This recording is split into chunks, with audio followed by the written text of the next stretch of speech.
uma coisa que continua intrigando a humanidade é sobre a fisionomia do Jesus, filho de Maria, nascido em Belém. Como ele era? A cor de sua pele, a cor dos seus cabelos, qual era a sua estatura? Numa época em que ainda não havia máquinas fotográficas, nenhuma imagem real ficou preservada. Nenhuma imagem chegou até nós. Contudo, o imaginário humano continua retratando Jesus através dos séculos. Eu tirei do Google algumas imagens, né, sem muita seleção. Nós aqui do Ocidente, mais ligados à cultura europeia, nós estamos acostumados a imaginar Jesus como um homem de longos cabelos, cor branca. Já os povos africanos certamente o veem de um outro jeito. Os povos asiáticos, então, retratam e imaginam Jesus dentro da cultura e da fisionomia deles. Também coloquei essa última imagem do lado de cá, Jesus sorrindo. Normalmente Jesus é retratado como alguém com fisionomia séria. Eu lembro do falecido pastor Leopoldo Raimann, que gostava muito da imagem do Jesus sorrindo. Mas sabem, irmãs e irmãos, eu descobri uma coisa importante. Vocês não vão acreditar. Jesus era parecido comigo. Ele tinha a minha fisionomia. Desculpem. Na verdade, Jesus era parecido contigo. Ele tinha a tua fisionomia. Esquecem, apagam. Melhor ainda. Jesus carregou no seu corpo a fisionomia de todos os seres humanos, pois ao nascer como filho de Maria, ele encarnou todos os povos, todas as raças, todas as tribos e todas as culturas. Agora é claro, isso é só um jeito de falar, não vamos levar isso assim ao pé da letra, mas é um jeito de falar que nos mostra, e eu diria que faz sentido, pois ao assumir a forma humana, Jesus se tornou o substituto de todos os seres humanos e o único intermediário entre Deus e toda a humanidade. Na Epístola aos Hebreus, capítulo 4, o apóstolo falando de Jesus, Rei glorioso, que se tornou um ser humano com uma finalidade, com um propósito, e encarnando a realidade humana, o apóstolo escreve assim em Hebreus 4,15: ele foi tentado em todas as coisas à nossa semelhança, mas sem pecado.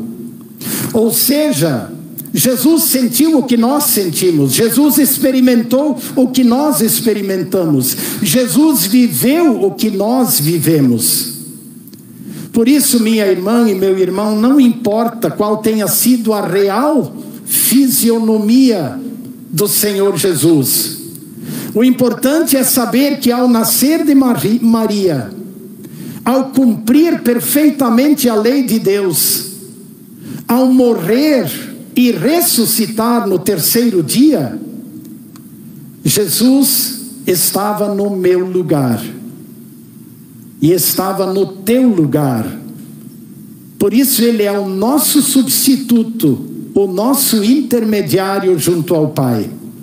Mas esse texto bíblico de Hebreus 1 que nós lemos, pastor Ismar leu antes, ele também revela um outro aspecto importante, ou seja, Jesus também tinha a fisionomia de Deus Pai. Como assim? Deus é Espírito, não é verdade? Então é claro, é também uma maneira de falar, é um jeito de falar. Jesus tinha a fisionomia do Pai.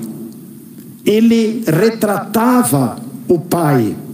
É claro que Deus é Espírito. Ele habita em luz inacessível, conforme Paulo escreve a Timóteo.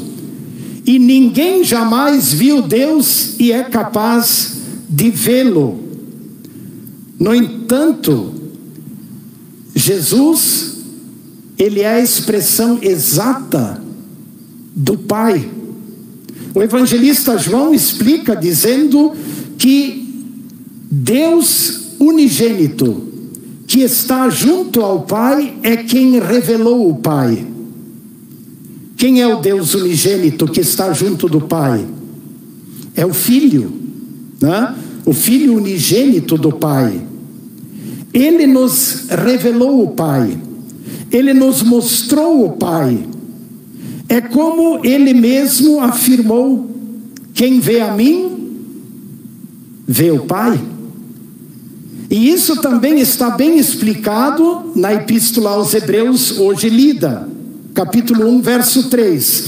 Referindo-se a Jesus, ao Filho, a palavra de Deus esclarece. Vou ler textualmente: ele é o resplendor da glória de Deus e a expressão exata do seu ser. Repito, ele, Jesus, é o resplendor, é o brilho da glória de Deus e a expressão exata do seu ser. A Nova Tradução traz esse texto da seguinte maneira: o Filho brilha com o brilho da glória de Deus e é a perfeita semelhança do próprio Deus.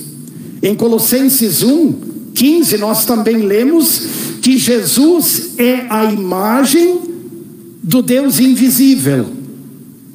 Jesus é a imagem de um Deus que a gente não vê. Ele é a revelação visível do Deus invisível. Ou seja, o que se pode ver de Deus é visto em Jesus. O que se pode saber de Deus, só em Jesus. O que significa isso para nós? Significa, em primeiro lugar, que confirma aquilo que nós cremos. O Pai e o Filho são da mesma essência divina, mas são pessoas distintas. Como nós cremos na doutrina da Santíssima Trindade, cremos num Deus único, que se revela, que se mostra na pessoa do Pai, do Filho e do Espírito Santo. Mas o Filho, que é a expressão exata do ser divino, ou a expressão, a revelação exata do Pai, ele também assumiu a expressão exata dos seres humanos pecadores, quando nasceu de Maria. A diferença, como já vimos antes, é que ele nasceu e viveu sem pecado. Mas agora vem outra pergunta: o que significa para nós saber que Jesus, o Filho de Maria, é a expressão exata do Deus invisível? O que significa isso para nós? Vamos voltar a Hebreus capítulo 1. Lá o apóstolo escreveu: antigamente Deus falou aos pais através dos profetas, mas nestes últimos dias nos falou através do Filho, através de quem o mundo foi criado, o qual agora está à direita do Pai. Veja, Deus falou através do Filho. Tudo que Jesus disse e fez revela Deus. Tudo o que está escrito nos evangelhos, os milagres que Jesus realizou, os ensinamentos, as parábolas, as curas, tudo isto revela o Pai. Tudo isso mostra para nós como Deus é, o que Ele pensa, como Ele age. Pergunto novamente: que valor tem isso para nós? Acompanhem comigo o seguinte: ao nascer humildemente numa estrebaria, e a estrebaria continua aqui retratada, ao nascer desta forma, Jesus mostrou o quanto Deus se rebaixa para resgatar e salvar a humanidade. O quanto Deus se rebaixa para salvar. Ao curar enfermos, paralíticos, endemoniados, Jesus mostrou o quanto Deus se preocupa com o sofrimento humano, o quanto Ele está perto do ser humano em seus sofrimentos, indo ao encontro das pessoas discriminadas na sua época, os cobradores de impostos, as prostitutas, os leprosos que viviam em cemitérios. Sim, indo ao encontro destas pessoas, Jesus mostrou que Deus não discrimina e não rejeita ninguém, mas trata todos de igual modo.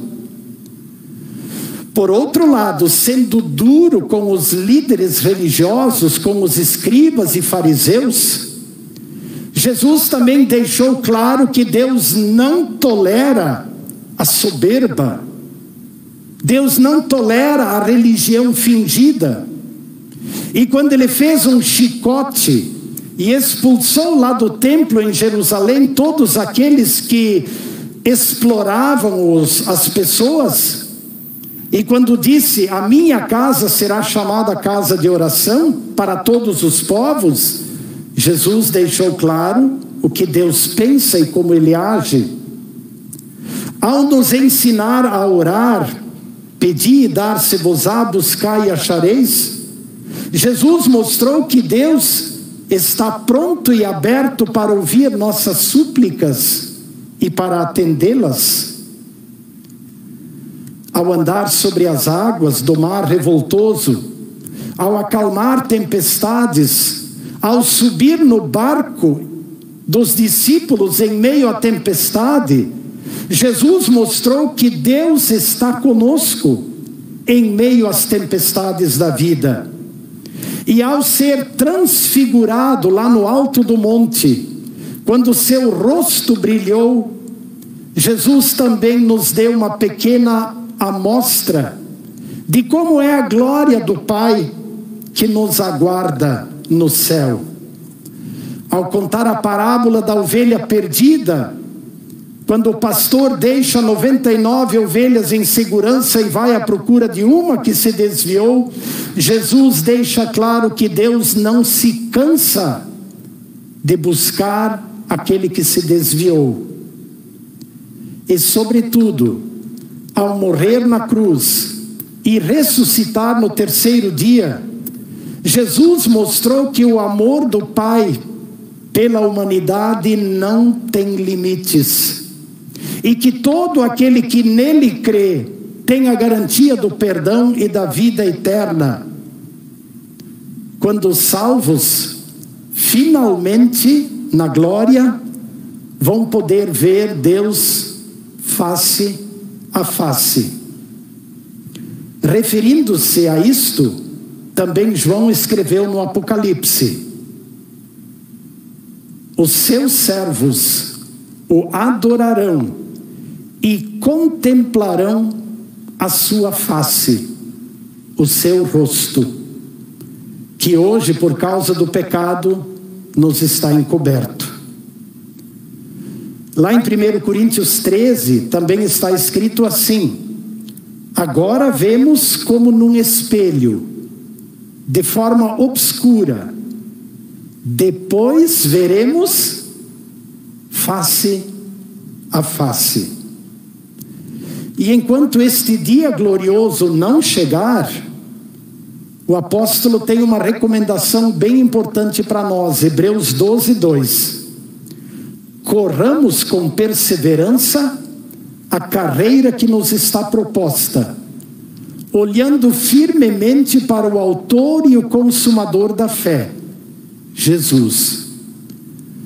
Mesmo não o vendo fisicamente, mas olhando firmemente para Jesus, significa confiando nele aquele que é a expressão exata do ser divino, mas que também se tornou ou assumiu a nossa expressão humana e pecadora. E quando amanhã ou depois você se perguntar como era o rosto de Jesus, com quem ele se parecia, então lembre-se, ele é a expressão exata do ser divino, mas ele tem também a nossa fisionomia, porque ele se colocou no nosso lugar e ele encarnou, repito, todos os povos, tribos e raças, e de certa forma ele tem a fisionomia da humanidade, como Deus e como homem, ele se tornou o nosso Salvador. Continuemos a nossa corrida firmados em Cristo. Nessa confiança, repito, Feliz Natal. Amém.